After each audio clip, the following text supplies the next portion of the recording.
Well, after understanding the views of four Sanskrit scholars, especially Bharat Muni, Abhinav Gupta, Samkuk, and Mammat, we should go ahead with the next scholar, that is Bhatta Tauta. Bhatta Tauta's views on rasa, with reference to his terms, rasa, rasa aswadam, chamatkar, and Churwan. Rasadvam, Rasaswadham, I'm sorry, Rasaswadham, Chamatkar, and Churwan. These are the three terms that we need to understand in this context. Bhatta Tauta was one of the Sanskrit scholars who commented on this rasa theory of Bharat Muni. In his work, Kavya Kautuk, in his Kavya Kautuk, Bhatta Tauta says that a dramatic representation is not a mere physical occurrence. It is not a mere presentation on the stage. When we watch a play, in witnessing a play, we, the audience, the spectators, forget the actual perceptual experience of the individuals on the stage. For example, the man who is playing the part of Ram does not appear to us in his actual individual character. Now let's take the example of Ramayana, of Ramanand Sagar. You might be knowing that many of the people in those days, especially in the 1980s, took didn't know the name of the actor who played the role of Ram. The name of the actor was Arun Govil. Now here I'm referring to this because Bhatta Tauta was of the opinion that the presentation of the play on the stage is not simply a dramatic or physical occurrence. Rather, we forget the actual perceptual experience of the individuals on the stage. Means we forget the fact that they are actors and we start looking at them merely as the characters. Okay, so the man who is playing the part of Rama does not appear to us in his actual individual character. We may forget the fact that the person is somebody else. I would like to give the example of a Marathi drama here. You might be knowing something about Nirufule, the famous Marathi actor who played mostly the roles of villain. In one of the Marathi plays, To Me Nave's, Nirufule played the role of a villainous character named Lakhoba Lokhande, who cheats many women.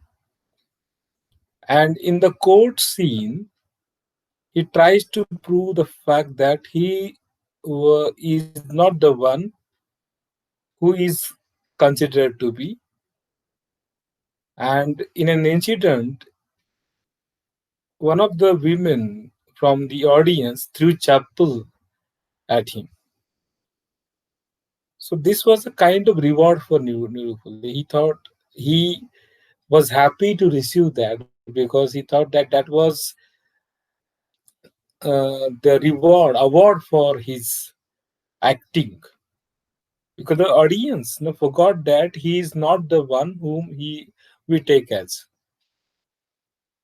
So he lived the character in such a lively manner. So many of the real life factors, became famous because of the character, the role of the character they played. So you might be knowing that Amjad Khan was known as Gabbar Singh. So he played the role of a villain named Gabbar Singh in the very famous and classical Hindi movie Sholay. Similarly, the actor who plays the role of Rama appears to us as Rama, about whom Valmiki wrote. So this is what Bhatta Tauta is trying to state. So this is a kind of Rasaswadham. The actor stands somewhere midway between the pure actuality and the pure ideality. But pure actuality, we understand that he is some other person who is playing the role of another person, the ideality. So this person stands midway between this actor, between this actuality and the ideality, and together with all the scenic associations and music producers. I'm sorry, music means the actor playing the role of the character, the presentation of that particular character on the stage, which is supported by the scenic association and music, produces an experience which vibrates with exhilaration. That is what is Chamatkara or Alaukik. The past impression, memories, associations, etc., become connected with the present experience. Whatever impressions we have, whatever memories we have, whatever associations related to the events are there in our mind, all of them get connected with the present experience we are watching on the stage. As a result, a new experience is created, and this provides new types of pleasures and pains. So, while watching or witnessing a play, uh, we as audience undergo this experience. We bring back our past impressions, opinions about something, our past memories, the past associations with that particular event on the presented on the stage, etc., become connected with the experience on the uh, with the present experience which is presented on the stage. So this new experience gives a kind of pleasures and pains because of this combination. And this particular process is technically known as Rasa Aswadan, Chamatkar, and Churwan.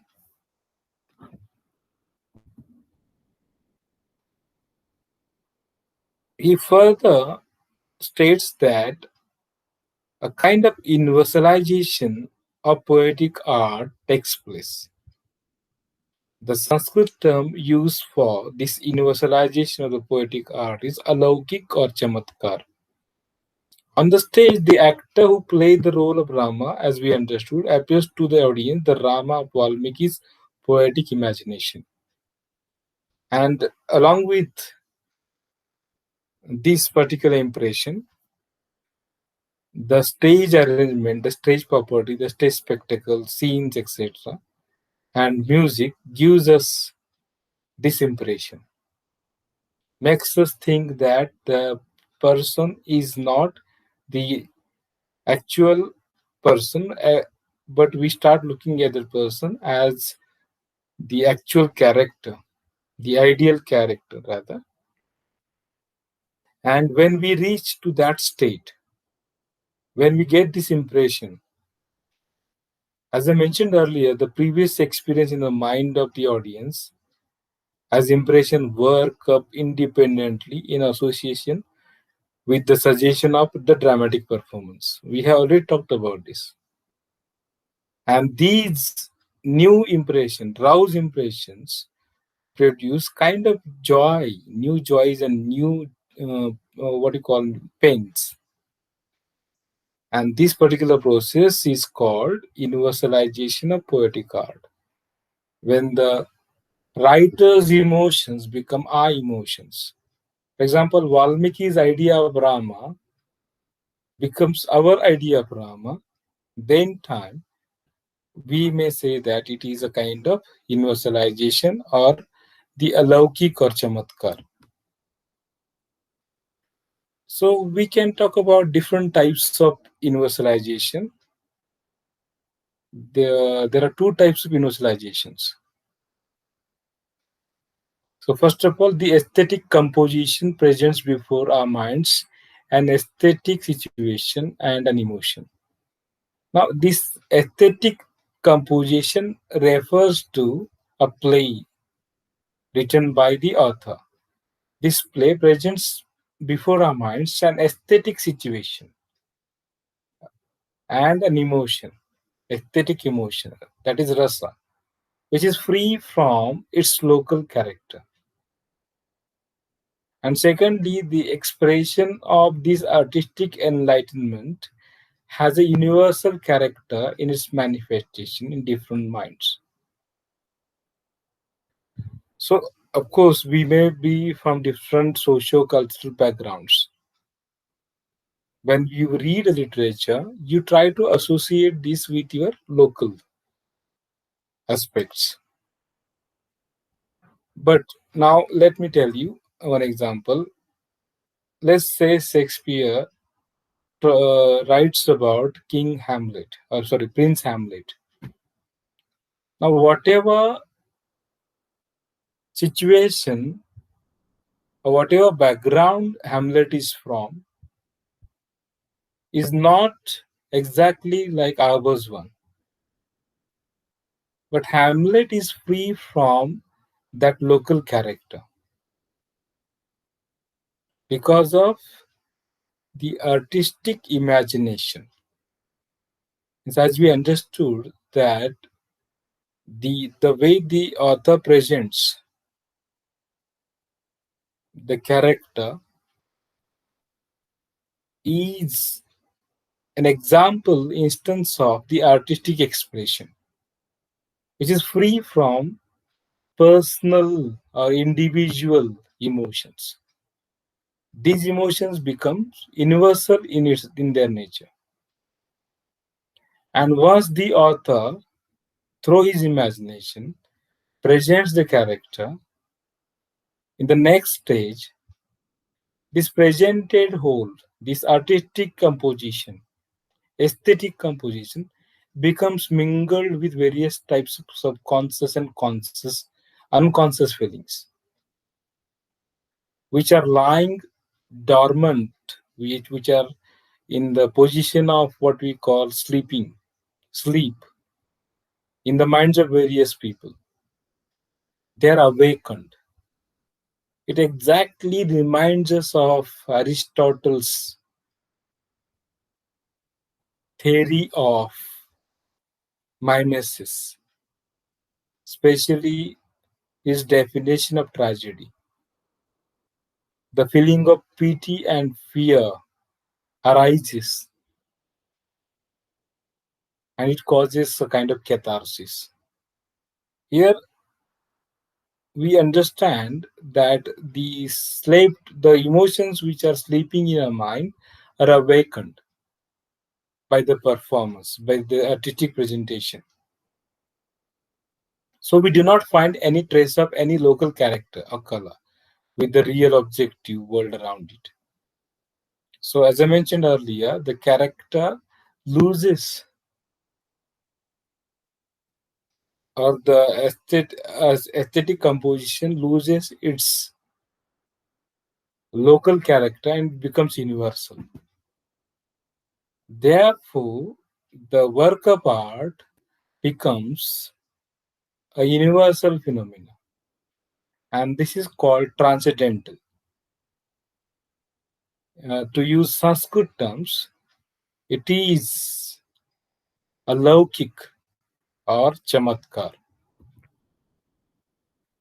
The word chamatkara is used in three different senses.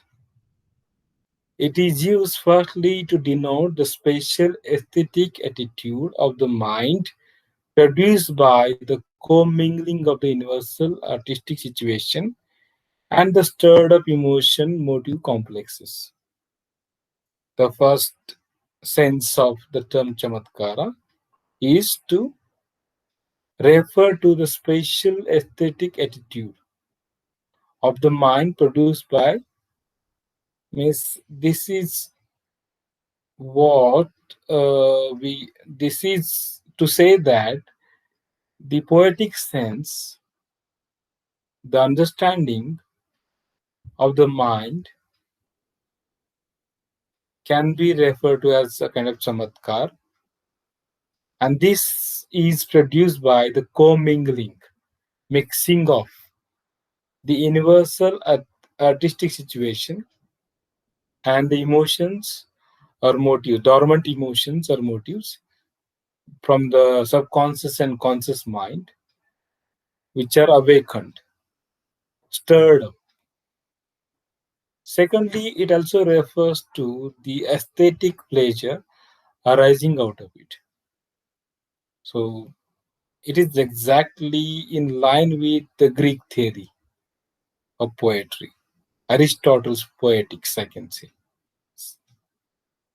Thirdly, it refers to the bodily manifestation of such an enjoyment, the display of that pleasure. And in addition to these three, it is also used to denote that spatial mental function by which the whole thing is enjoyed. So, by Chamatkar, we understand the spatial aesthetic attitude of the mind. Secondly, the aesthetic pleasure arising out of the mingling of the universal artistic situation and the awakened and motive complexes.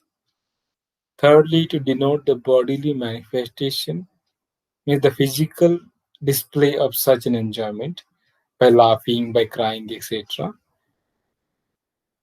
In case of tragedy, by crying, I can say. And apart from this, it is also the term chamatkara is also used to denote a spatial mental function by which the whole thing is enjoyed. Whatever happens in a mind can also be referred to as chamatkar. So, in this manner, we understand the terms such as rasa, aswadam, chamatkar, and Churwan. Churwan is relishing. Whatever we relish, what means when we eat something, we relish it. So that is referred to as Churwan. So in this context, it refers to the enjoyment in watching, in witnessing the play. And whatever experiences you undergo in this process of Rasaswadham, Rasaswadham we can say, while taking the aswad, a kind of alaukik experience you undergo, and this happens in the process of Churwan. Churwan means while understanding, you undergo that experience. So this is how we understand Bhatta Tauta's views on rasa.